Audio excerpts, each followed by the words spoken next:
My wife was cheating on me. I found out when I opened a site and saw her there, so I bought a subscription. I don't normally spend time on adult platforms, but one random night in August, I not only browsed through one, but also ended up paying for their premium membership. I figured 85 wasn't too steep.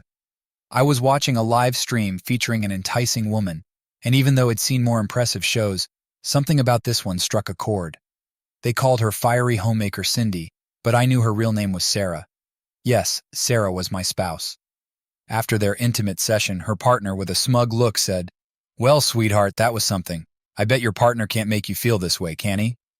Sarah, keeping her cool, shot back, "Well, Tony, it was fun, but no one sets me on fire like my husband.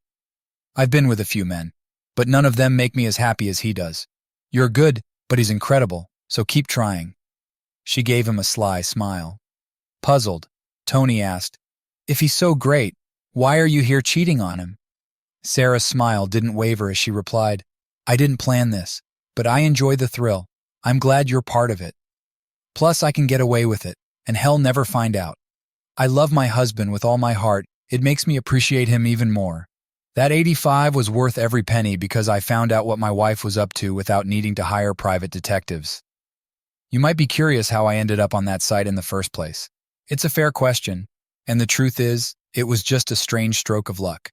Not lucky that Sarah was with Tony, but lucky that I discovered her cheating. Sarah and I have been married for over 9 years. We first met as kids in elementary school in a small town in northern Indiana. She lived in town, and I lived in the countryside. Her dad owned the largest grain elevator around, and my dad ran the biggest grain farm. Naturally, since our parents did business together, we met, went to school together, and became friends. I won't bore you with tales of childhood crushes or college romances. We both dated other people over the years. We hadn't been exclusive. But deep down, I think we always knew we were meant to be together. I was her first, but we both had others along the way. It was during our junior year at Purdue University that we decided to be exclusive. A year and a half later, just after graduation, we got married. We both earned degrees in business administration. Life was great, or so I thought, until that August night 3 years ago. Sarah's parents retired and moved to Miami, Florida. Sarah, her sister Lisa, and her brothers Jack and Matt bought 49 of the grain business from their dad. He wanted to keep control for a while to support their growth financially, but eventually, he let them own it outright. Lisa is married to a friend of mine, Ryan Anderson, another grain farmer. He manages a farm just slightly smaller than mine. We live nearby and often hang out together. Jack and Matt run the grain business while Sarah handles the finances. Lisa works there too, dealing with customers and managing grain sales. It's a real family operation with a few extra employees for trucking and grain handling, hired part-time during peak seasons. That's enough backstory. Let's get into how I caught my wife with another man online, and what happened next. The Mitchell siblings worked hard to finalize the deal for the grain business. I wasn't heavily involved, but I knew they had to put in a lot of effort. They had meetings with banks, the Indiana Department of Agriculture, insurers, and more. They were exhausted by the end. Fortunately, this was all during winter, their slow season. For me, it was post-harvest, so I didn't need Sarah's help on the farm as much as during planting or harvesting. She didn't do farm work, but managing 1,800 acres of corn and soybeans kept me busy, and I relied on her for errands and various tasks. Since things weren't hectic, Sarah and Lisa decided to take a few days off at a spa to relax. They booked a 3-night getaway and came back refreshed. They liked it so much, they planned another spa weekend in August, once planting was over. It was during this trip that I stumbled upon the online video. Michael Blake, an agent from the Indiana Department of Agriculture in our county, stopped by during a routine visit. Sarah and I had known Michael since college, and when he asked about her, I mentioned she was at a spa. Michael gave me a strange look and hinted that something shady was going on there. He mentioned a cousin who worked there as a masseuse and had heard scandalous stories about the place. He suggested I check it out online. I enjoy browsing the internet, so that evening, I decided to dig around and eventually found the spa. It didn't take long to find the live feed, and then the show began. I could recount the events of that night, but what's the point? I went through a storm of emotions, hurt, tears, anger, and depression, all the typical reactions of a man discovering his wife's betrayal. Soon I found out this wasn't her first time cheating because the spa had an archive section. With my premium membership, I accessed videos from their previous 2 visits and from the 2 recent nights Sarah and Lisa had been there. For an extra $30 per video, I downloaded 8 videos, costing me $240 on top of the original $85. With 325 total, I had all the evidence I needed to file for divorce. I just hadn't figured out my plan yet, but I knew I had to act fast. I wasn't going to wait a month, 2 weeks, or even a week. The sooner we separated, the better. I had video proof of her being intimate with another man at least 8 times. In fact, she had been with 2 different men, Tony and Steve, in the videos I downloaded. I didn't know, and frankly didn't care if there had been more than 2 was more than enough. I made several DVD copies of the videos and stored them securely. When my father built our house, he installed a wall safe behind a hidden panel in the office of his built-in bookcase. Once the copies were safely hidden, I deleted all references to the spa from my computer and erased the original files. Aside from the DVD copies, there was no longer a trace of the evidence. With everything sorted, I picked up my phone and sent a text to Sarah. Sarah, this is Alex. I know exactly what you're doing at the spa, and I have evidence to prove it. Don't bother returning to the house. This house is no longer your home, and soon I won't be your husband.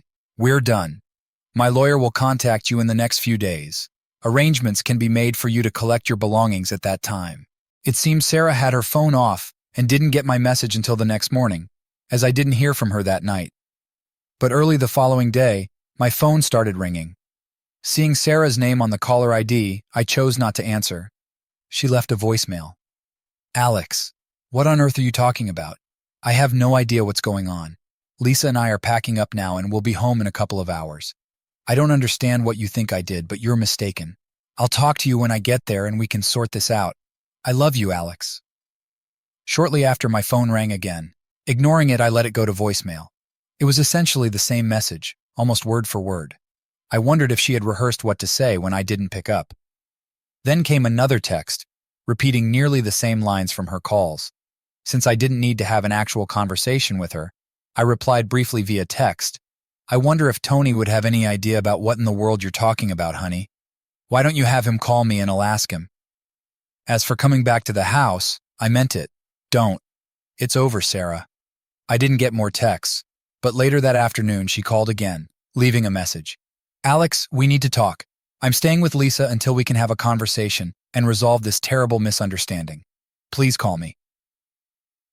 The next morning, I went to my bank and set up a second safe deposit box in my name alone.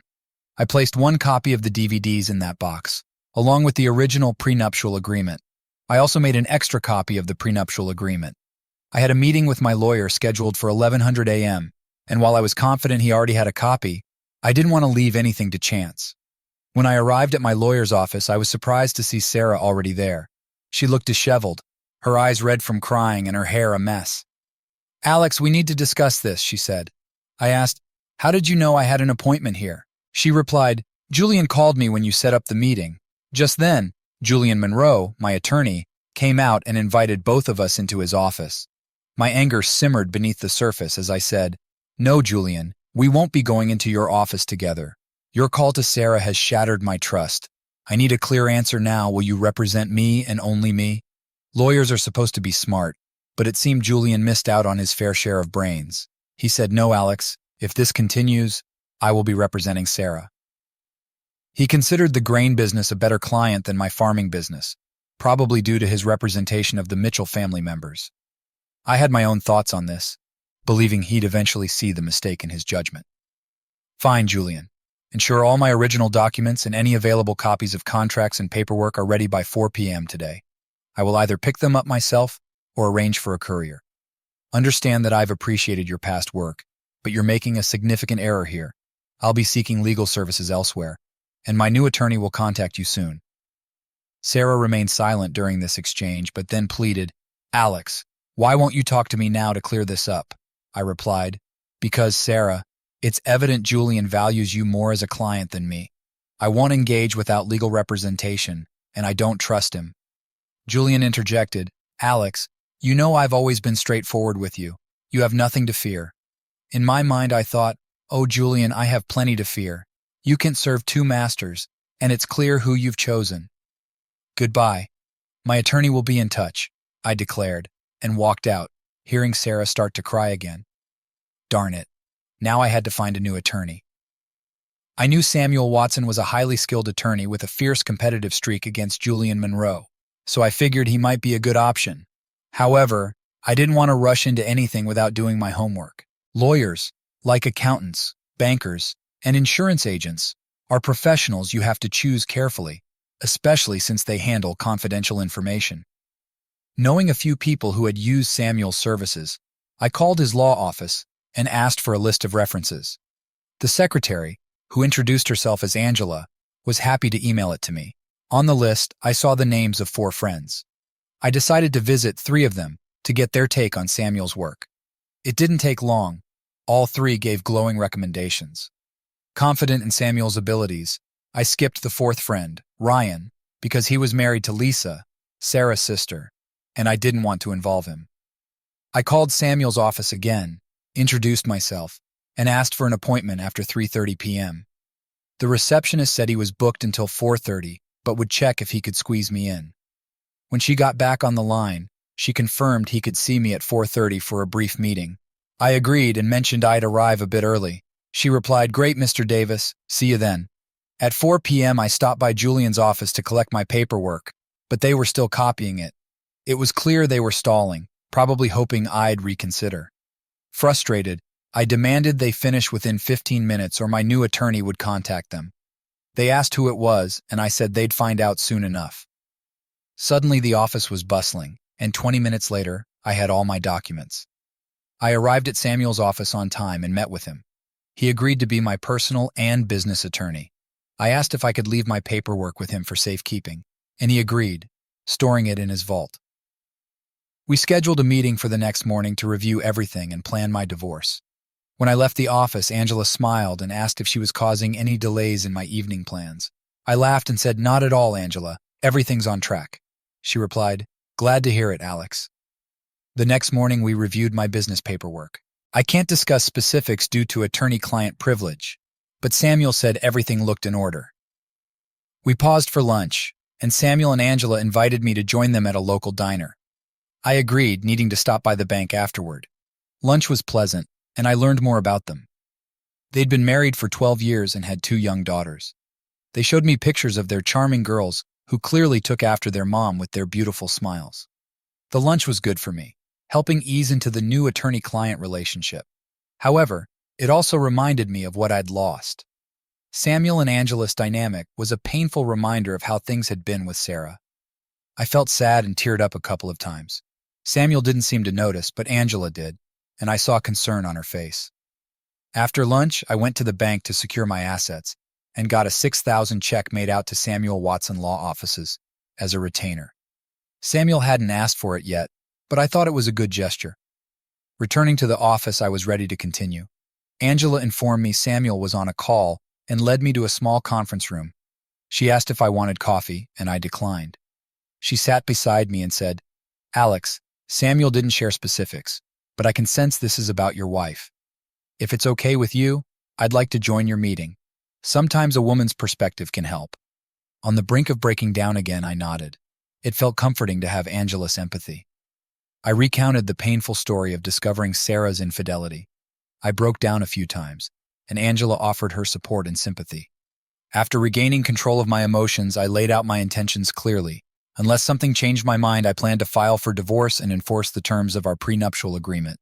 Samuel and I went through the prenuptial agreement in detail.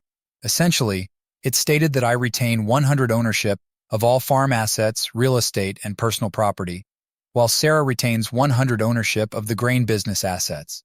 If there was no infidelity, Sarah was entitled to 50% of our financial assets. However, if infidelity was proven, she would only receive $35,000 for each year of unfaithfulness, and I would receive $280,000 for each year of infidelity instead of 50. Samuel asked if I had evidence of the infidelity. I told him I did, but wouldn't reveal it unless absolutely necessary for court. I emphasized that I didn't want anyone else to see what I had seen unless it was essential. Angela, who had been sitting quietly, touched Samuel's arm and nodded in agreement. Reluctantly, Samuel accepted my decision. Over the next few days, Sarah made several phone calls and left numerous voicemails, but I didn't answer or listen to any of them. Samuel then informed me we had a meeting scheduled for Thursday with Sarah, Julian, Samuel, and myself. During that meeting, I planned to ask Sarah some critical questions, and her responses would determine if I went through with the divorce and on what grounds. Thursday at 10:30 a.m., Samuel and I arrived at Julian's office. Sarah's car was already in the parking lot. We were guided to a small conference room where we waited for a few minutes before Julian and Sarah joined us. Sarah looked much better than she had earlier in the week. She had clearly made an effort to look nice. She smiled and said, "Alex, I hope we can finally talk and clear up this misunderstanding. I miss you and want to come home." I didn't reply, fearing my voice would betray my emotions. Samuel started the meeting. "We're here to discuss the divorce process for Alex and Sarah. Both parties should express their thoughts and opinions on how to move forward." Julian added, "My client believes this is all a big misunderstanding and is eager to resolve these issues with her husband." My anger, which had been simmering, flared up. It helped me control my emotions, making it easier to handle the hurt and disappointment I felt towards Sarah. "That works for me, Julian," I said. "Your client can talk to her husband." I turned to Sarah and continued, "Here are the facts. When we got married, we signed a prenuptial agreement, which we updated 2 years ago when you joined your father's business. I've brought copies of the updated agreement for everyone." Sarah seemed a bit shocked, but remained quiet. Our intention was to protect our individual interests while enjoying the benefits of our marriage. Initially, the agreement was to safeguard assets in my family for generations. When you joined your father's business, it was also to protect your family's assets. In case of a divorce, the agreement is clear. I keep 100 of my family's assets, and you keep 100 of your family's assets. Any debts related to these assets belong to the respective business. Personal belongings like clothing, jewelry, and your car are yours, and mine are mine. Household personal property is divided equally. Farm property like grain bins and machinery remains entirely mine. I paused before addressing the financial division. In a divorce, you would get 50 of our assets if there was no infidelity. However, if infidelity is involved, the terms change. If you divorce me due to infidelity, I would receive $280,000 per year, not 50. If I divorce you for infidelity, you get $35,000 per year, not 50. Taking a deep breath, I asked Sarah, "I'm going to ask you some questions. Your answers will determine if I proceed with the divorce and on what grounds. This will also affect the financial settlements. If you want to save our marriage, you must answer truthfully. If you refuse or lie, it's over. Do you understand? Are you willing to do this?" Sarah, visibly shocked by the details of the prenuptial agreement, quickly regained her composure.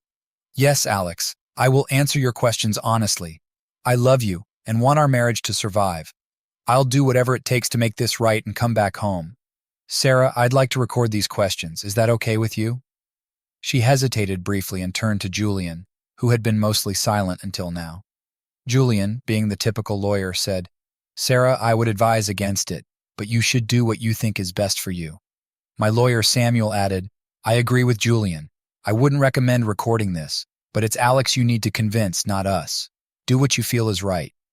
Sarah replied, "I'll do anything to fix this misunderstanding. Yes, go ahead and record it. I'm okay with it." Samuel and I set up a tape recorder on the table to capture everything. Sarah asked what my questions were, and I explained I wanted to ask about her faithfulness divided into 3 time periods. First, from the time we committed to being exclusive until we got engaged. I asked if she had been faithful during that time. Sarah smiled and said she had been, but I pointed out her lie, marking it as lie number 1. Her smile vanished. I told her I nearly walked out right then but decided to stay. "Do you remember an encounter with David Fisher 2 days after we promised exclusivity? David had bragged about visiting you when your parents were away and being intimate with you in your bed. Lisa had overheard and assured me you loved me and wouldn't cheat again, urging me not to act rashly. Although I didn't like it, I let it slide but warned you there would be no more passes, and you needed to be honest from now on." I continued, saying I didn't trust her after that incident, so I monitored her closely for 6 months. She didn't raise any suspicions, so I proposed and gave her the ring she was wearing. I acknowledged she might have wanted it sooner, but I wasn't ready to fully trust her. so she had to wait. Next, I asked if she had cheated during our engagement from receiving the ring until our wedding day. Without hesitation, she said, "No, absolutely not." I expected that answer and believed it was true because I still didn't fully trust her. I mentioned I had continued to keep an eye on her until I felt confident in her loyalty. Julian, noticing Sarah's emotional state, suggested a break. He wanted to talk to his client and give her time to collect herself. Both he and I noticed she was on the brink of breaking down. We decided to break for lunch. Samuel and I picked up Angela, and we headed to the local diner for the Blue Plate special. Angela asked how things were going, and Samuel replied, "Alex is holding up. He's laid the groundwork for honest answers about their marriage. If Sarah confesses everything, he might still consider divorce, but he could also see she genuinely wants to save the marriage. It'll be tough, but he can handle it. Of course, if she lies, Alex will have to decide how to proceed." Angela looked at me and sensed my pain. I managed a weak smile and said, "This is incredibly tough. Why do people make such foolish choices, causing pain to themselves and those they love?" She placed her hand on mine and said, "If only we could know, Alex. We'd give them a reality check before they made those foolish choices." That actually made me laugh, as did Samuel. Even during these trying times, I found a way to laugh. It's a testament to human resilience. People grieve at funerals but also find moments to laugh. I suppose it's the same with divorces. Amidst the grief, there can still be room for laughter. I grinned at Angela and said, "Thanks, Angela. I really needed that." She nodded, smiling back. Shortly after 1 p.m., we returned to Julian's office to continue. Before I asked the next question, I reminded Sarah, "You must answer these questions with complete honesty. If you lie, it'll be the end of this meeting, and our marriage will have no chance. Do you understand?" Sarah replied, "Yes, I understand, and I'll tell you the truth. From the day we got married until now, did you ever cheat on me?" Tears welled up in her eyes, and my heart ached for her. I knew this was painful, but I needed her to care enough to confess everything. I didn't know if I could prevent the divorce, but if she told me the complete truth, at least I'd know she wanted to try and save our marriage. "Yes, Alex, I did cheat on you. I'm so sorry, Alex. Can you ever forgive me?" I asked Julian and Samuel to leave the room because I had more questions for Sarah and didn't want to embarrass her. They objected, but I insisted, and Sarah nodded to Julian that she wanted him to leave as well. I had her confession of cheating on tape, enough for a divorce hearing. I didn't want the rest of my questions and her answers on tape, so I turned it off. "Sarah, when, where, who, and why?" She sniffled a few times and said, "Oh, Alex, I'm so sorry. It happened this weekend at the spa. I cheated with one of the masseurs named Tony. I don't know why it happened, Alex. I guess it was a moment of passion." Lisa and I had a great day, and after a wonderful dinner, we decided to get a massage before bed. My masseur was Tony. I was lying on my stomach, and Tony began the massage. His hands felt soft and strong, and I didn't stop him. At that moment, I had no idea things would go so far. She started crying and said, "Oh, Alex, if I could go back, I never would have allowed it, and we wouldn't be where we are now. You have to believe me." I was shocked but said, "This is shocking, Sarah. I am so sorry, and I don't know what to say." She sat in silence, looking down and sniffling. After a while, she looked up and asked, "Alex, is there any hope that you will forgive me?" Without making it sound like a courtroom, I asked, "Sarah, is this the truth, the whole truth, and nothing but the truth?" She looked at me with a mixture of confusion and apprehension, trying to gauge how much I really knew. Finally, she said, "Yes, Alex, that's what happened. I'm so sorry." My heart felt like it was being torn apart, but I managed to conceal the pain and anger. I kept my composure, stood up, and signaled for Samuel and Julian to return. Once they were back, I firmly stated, "This meeting is over. Here's what happened next." After that, I walked towards the door but then turned back to address Sarah. "Sarah, I'm filing for divorce based on infidelity, and the terms of our prenuptial agreement will be enforced." She looked shocked and pleaded, "But why, Alex? I confessed to my infidelity, and I'm begging you to forgive me and continue our marriage. Please, Alex, please, I love you so much. Please forgive me." I replied, "Sarah, you lied to me. You didn't care enough about our marriage to be completely honest. If you had been, I might have considered working things out, but you didn't even give it a chance. You had the opportunity to come clean, but you chose to lie. I know you were unfaithful more than just that one time with Tony, and I have the evidence. I warned you to tell the truth, and you didn't care enough about me or our marriage to do so. It's over." I turned back to the door, opened it, and began walking away. Sarah screamed, "Wait, Alex! I'll tell you everything you want to know. Please don't leave me." I turned around one last time, glaring at her with a mix of hurt and anger, and said, "You were warned. You had your chance, and thought you could get away with only admitting to one incident, so you lied. It's over, Sarah." Then I shouted, "It's over." Samuel quickly followed me and caught up as I was getting into my car. He grabbed my arm and asked, "Do you really want to file for infidelity?" "Yes, I do," I replied. "She had her chance. I must have misjudged her all these years. I wanted her to care enough to confess everything, but she couldn't even be honest with me now. Go ahead and file." I drove back to the house, now just mine, and grabbed a beer from the fridge. Actually, I grabbed two. I sat in my office, quickly drank the first one, and sipped the second, contemplating everything that had happened. I had several copies of the video evidence hidden in secure spots, but I didn't think I'd need to make them public since I had her confession. Suddenly, I realized I had left the tape in Julian's office. I immediately called Samuel. "Hey, it's Alex. Did you grab the tape recording of Sarah's confession before you followed me?" "Oh no," he said. "I forgot the tape, Alex. I rushed out after you and completely forgot. I'm so sorry. I had been meticulous in planning everything, and in my moment of hurt and anger, I had stormed out without the tape." "Damn," I muttered. "Samuel, why don't you call Julian and see if you can retrieve it? But my guess is they'll say they erased it." "Sorry, but I'll be surprised if you can actually get it. Don't worry even if you can't. I have enough evidence to file for infidelity anyway." Samuel responded, "Okay, man, I'm sorry. I know you didn't want to use the video downloads, but now you might have to if she contests the infidelity charge." "Don't worry about it, Samuel. Everything will work out," I reassured him. After ending the call, I grabbed another beer from the fridge. Damn, how could I be so careless?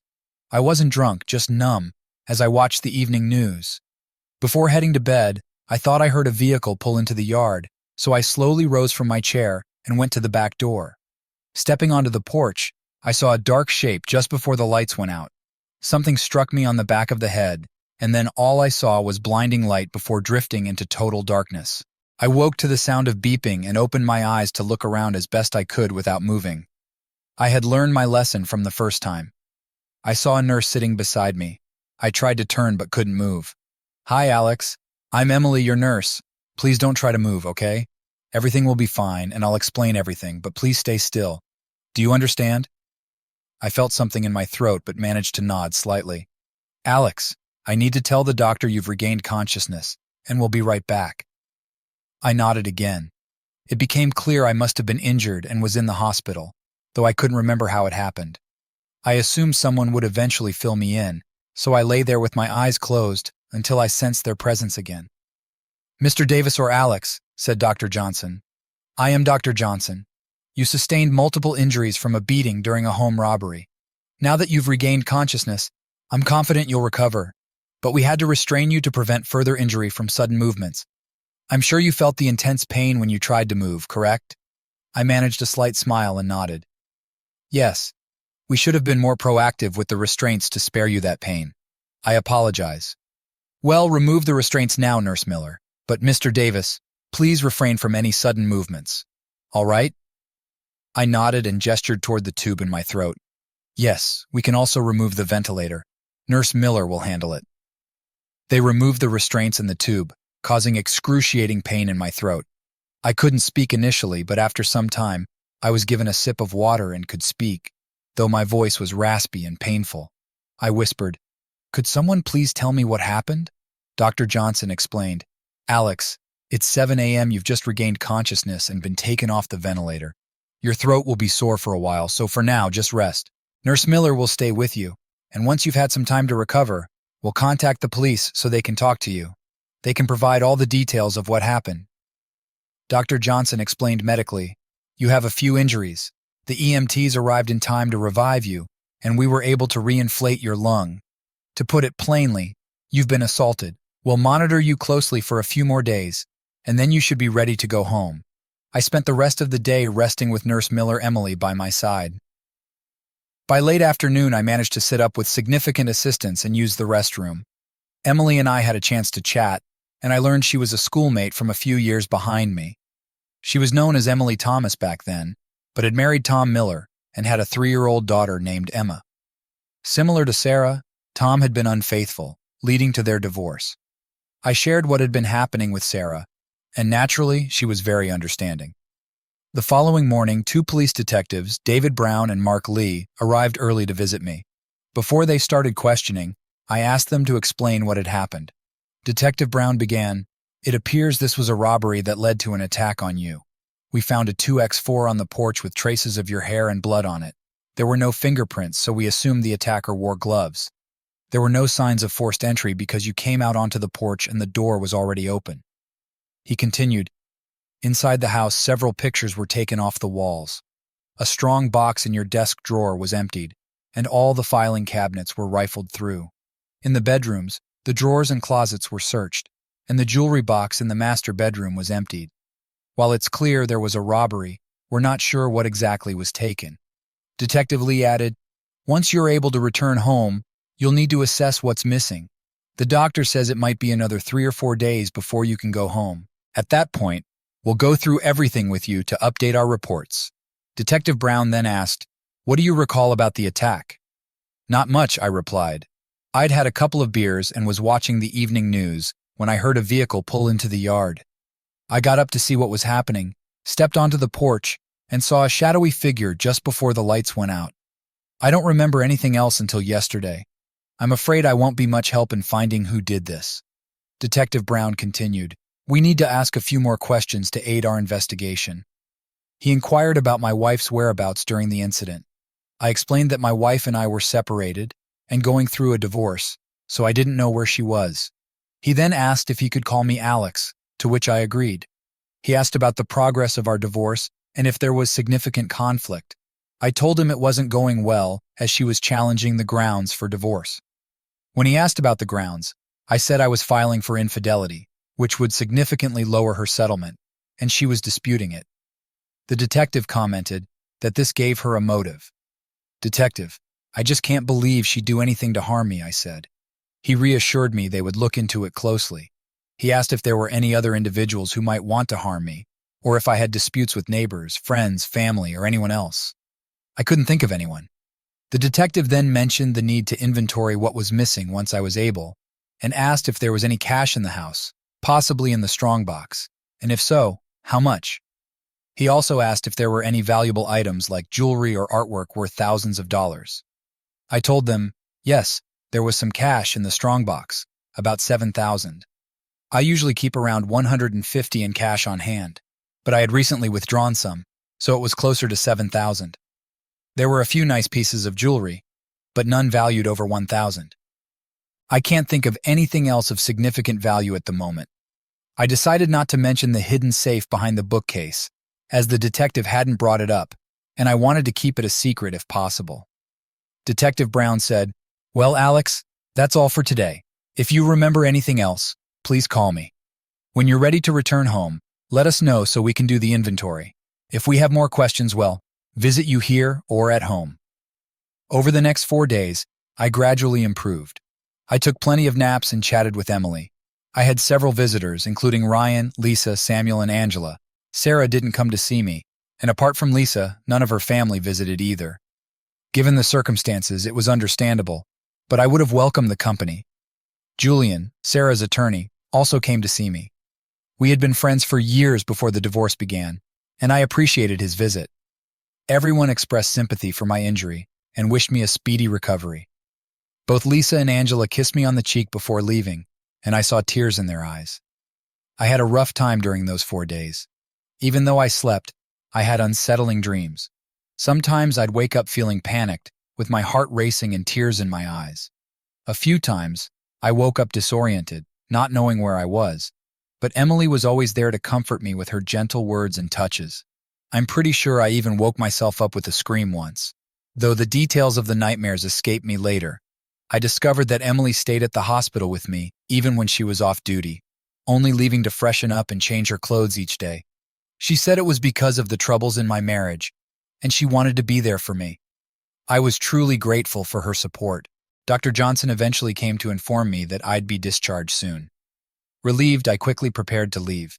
Emily helped me get ready and even wheeled me down to the lobby where Ryan and Lisa were waiting to take me home. Emily wished me good luck and gave me a warm hug. I could tell she cared, but with my life in chaos, marriage problems, and health issues, I didn't pursue anything further. I mentioned that I'd like to call her sometime in the future, and that was it. Update upon entering my house, the mess was overwhelming. Ryan and Lisa offered to help clean up, but I told them I'd prefer to leave things as they were until I had a chance to go through everything. I assured them I'd call when I was ready for their help, and they reluctantly agreed, leaving me alone. My first task was to check the safe behind the bookcase in my office. To my relief, everything was intact, including a significant amount of cash, certificates of deposit, stocks, bonds, and the DVD containing evidence of Sarah's infidelity.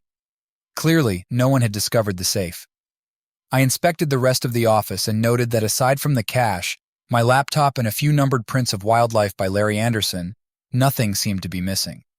However, I saw bank statements and credit card statements laid out on the desk, so I alerted both the bank and credit card companies to watch for any unusual activity. Over the next few weeks, the investigation into the robbery and assault moved slowly because the police lacked substantial evidence. Detectives Brown and Lee provided regular updates, but no new leads emerged. They explained that the absence of high-value items being stolen made it hard to track down potential culprits. During their last update, they suggested the case might be put on hold unless significant evidence surfaced. Initially, the detectives had questioned me about Sarah and our relationship. I had been mostly cooperative and honest. I strongly believed Sarah wouldn't harm me, and taking items she would receive in the divorce didn't make sense. The detectives seemed to share this perspective, as their inquiries about Sarah didn't lead to anything substantial. To safeguard my finances, I opened new bank accounts and ordered new checks, feeling more secure with these precautions. I also bought a new laptop and reorganized my office, getting back to my routine. As I handled some overdue bills, I found an invoice from Blue Inc. A sudden realization hit me. Blue stood for Remote Electronic Data Storage Solutions. I had video surveillance covering my property, including the house, grain bins, and machine shed. This footage was stored on a computer in my grain office and backed up nightly to Blue's. Normally, I deleted the oldest data each month to manage the storage fees. However, I hadn't deleted anything since the robbery. I had video evidence. Without hesitation, I logged into Blue's website and selected the day of the robbery from their archives. I downloaded the entire day onto my laptop to review it. My hope was that the video quality would be good enough to identify the culprits. If it met my expectations, I planned to create a DVD copy for Detectives Brown and Lee to revive their investigation. As I reviewed the footage, it became clear there was nothing valuable for the detectives, leading me to believe they might not solve the case. With the bills paid, I started planning my future. I decided to reach out to an old college friend who worked at Archer Daniels Midland, one of the largest grain merchandisers in the U.S. Through my connection, I arranged a meeting with key decision-makers in their acquisition department. It was astounding how personal connections could facilitate things. After about 2 weeks, I had finalized my plans with ADM. I also took a brief trip to Las Vegas. I flew to Denver for some business, and then returned home to set my plans in motion. I contacted Samuel and had him arrange a meeting with Sarah, her brothers William and Evan, and her sister Lisa at Mitchell Grain. I instructed him to mention that with the impending divorce, the state's grain reserves might no longer suffice without my grain storage. I wanted to discuss the situation with them and find a resolution. Apparently, Samuel's message surprised them, but they agreed readily to meet. It seemed they hadn't considered the implications of losing my grain. I walked into the office and greeted everyone. "Hello, William, Evan, Lisa, Sarah. I assume you understand why I felt we should sit down and resolve some issues." Will started to speak, but I raised my hand and said, "I initiated this meeting, so I suggest you all listen to what I have to say before making any comments. I genuinely believe it's in everyone's best interest." First, I addressed the divorce. "I apologize, Sarah." I placed the final draft of the divorce papers on the table in front of her. "Please sign these." She responded, "Alex, I don't want a divorce. Whatever you think I did isn't worth throwing away all the good years we've had. I wish you could forgive me and work through our problems. I certainly don't want to do this here in front of my brothers and sister." Sarah, we're going to conclude this now. There's no future for our marriage, and the sooner you sign these papers, the sooner we can both move on with our lives. She blushed and said, well, if you insist on divorcing me, I still plan to contest the infidelity issue. It's the least you can do for me. I knew she would play that card, and I was prepared. If you choose to fight me on the infidelity issue, Sarah, I'll have no choice but to present this DVD as evidence in court. I placed a copy of the DVD on the table alongside the divorce papers. In case you're wondering, it's a video showing all 8 times you cheated on me at the spa. Lisa's face turned bright red, glaring at Sarah with disbelief and disappointment. It's true, I confirmed. Sarah had affairs with Tony and Bradley. I have 8 videos of her with them, which should resolve the infidelity issue. I gave her an ultimatum: sign the divorce papers or face court proceedings, making it clear I was done playing games. William and Evan looked shocked, while Lisa quietly cried. Sarah eventually signed the papers, and I left her a copy, placing the rest in my briefcase. She appeared numb, her eyes filled with unshed tears, clearly shocked at the evidence I had. Moving on to the grain situation, I addressed the group, acknowledging their shock and assuring them I'd be brief despite the unfortunate news. Due to the divorce, you will no longer have the value of my stored grain included in your reserves, which puts you in violation of your grain license and loan agreements. On a positive note, I have purchased your father's 52% stake in the business. Your agreement with him lacked a first right of refusal clause, making the purchase straightforward. He was aware of the company's need for my equity and believed I had evidence of Sarah's infidelity, making it an easy decision for him. Consequently, I am now the majority shareholder in Mitchell Grain Inc., and each of you owns 12, making you the minority with a 48% stake. I continued, I have negotiated a deal to sell my controlling interest in Mitchell Grain to ADM, a company constantly seeking promising grain operations. You have the option to sell your shares at the same price I negotiated, which I consider favorable. However, the downside is that the company is now owned by someone else, and the new owners will assess personnel to determine their contributions. The upside is that as part of my negotiations, each of you has a 1-year job guarantee. Work hard to prove your worth during that time. I also disclosed that I had sold my farm and Ryan's farm to ADM, with Ryan entering a long-term contract to manage both farms for them, given his excellent performance. The shock on their faces deepened, now mixed with anger. William, being the eldest and unofficial leader of the Mitchell family, was the first to voice his concerns. What on earth have you done, Alex? You've ruined this family business because my sister cheated on you. What kind of man are you? How did you convince my father to sell you his shares? What lies did you tell him? Let me clarify, William, I replied. Your father sold me his shares to keep you, Evan, and Sarah out of legal trouble. Instead of questioning the kind of man I am, you should be asking yourself what kind of people your siblings are. I placed a second DVD in the center of the table. This video will provide all the answers you seek about why this is happening. It unmistakably captures your pickup truck in my yard on the night I was assaulted. It clearly shows you and Evan attacking me and exiting my house with my belongings. Consider yourselves fortunate I chose this path of vengeance rather than handing it over to Detectives Brown and Lee. Sarah finally spoke up, expressing her dismay at my actions. I responded, Our situation is different, Sarah. I feel like I wasted my entire life with you. Your family treated me poorly, and you always had a sense of superiority over me. Despite being my best friend, you were a deceitful partner, promising to be faithful but promptly sleeping with David Fisher. You disrespected me in our marriage by being involved with those men. I witnessed everything on the videos, hearing every word. You almost killed me in that attack, which makes you a terrible friend. Sarah fainted, and Lisa and Evan rushed to her side, catching her before she fell. After she regained consciousness, I delivered my final blow. Your father sold me his shares to keep all 3 of you out of jail. He wasn't very proud of his children, except for Lisa, and she will hear about it in the future. As I mentioned earlier, I believe I wasted most of my life on you, but I won't waste any more of my future. I wish you a wonderful life. I then left the room, concluding all the negotiations. I felt free to move forward, and that's exactly what I intended to do.